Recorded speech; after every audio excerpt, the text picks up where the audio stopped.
تبارك الذي بيده الملك وهو على كل شيء قدير الذي خلق الموت والحياة ليبلوكم أيكم أحسن عملا وهو العزيز الغفور الذي خلق 7 سماوات طباقا ما ترى في خلق الرحمن من تفاوت فارجع البصر هل ترى من فطور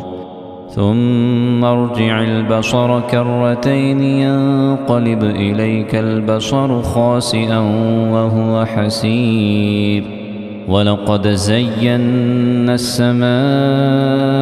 الدنيا بمصابيح وجعلناها رجوما للشياطين وأعتدنا لهم عذاب السعير وللذين كفروا بربهم عذاب جهنم وبئس المصير إذا ألقوا فيها سمعوا لها شهيقا وهي تفور تكاد تميز من الغيظ كلما ألقي فيها فوج سألهم خزنتها ألم يأتكم نذير قالوا بلى قد جاءنا نذير فكذبنا وقلنا ما نزل الله من شيء إن أنتم إلا في ضلال كبير وقالوا لو كنا نسمع أو نعقل ما كنا في أصحاب السعير فاعترفوا بذنبهم فسحقا لأصحاب السعير إن الذين يخشون ربهم بالغيب لهم مغفرة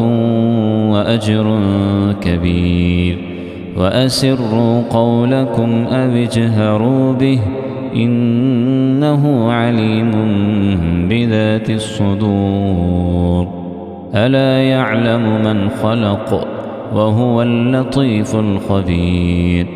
هو الذي جعل لكم الأرض ذلولا فامشوا في مناكبها وكلوا من رزقه وإليه النشور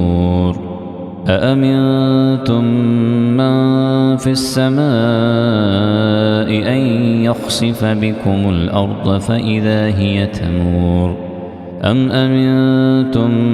من في السماء أن يرسل عليكم حاصبا فستعلمون كيف نذير ولقد كذب الذين من قبلهم فكيف كان نكير أولم يروا إلى الطير فوقهم صافات ويقبض ما يمسكهن إلا الرحمن إنه بكل شيء بصير أمن هذا الذي هو جند لكم ينصركم من دون الرحمن إن الكافرون إلا في غرور أمن هذا الذي يرزقكم إن أمسك رزقه بل لجوا في عتب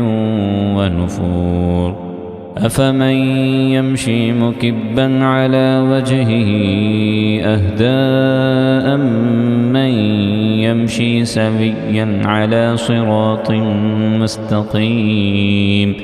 قل هو الذي أنشأكم وجعل لكم السمع والأبصار والأفئدة قليلا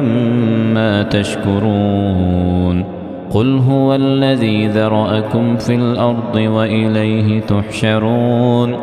ويقولون متى هذا الوعد إن كنتم صادقين قل إنما العلم عند الله وإنما أنا نذير مبين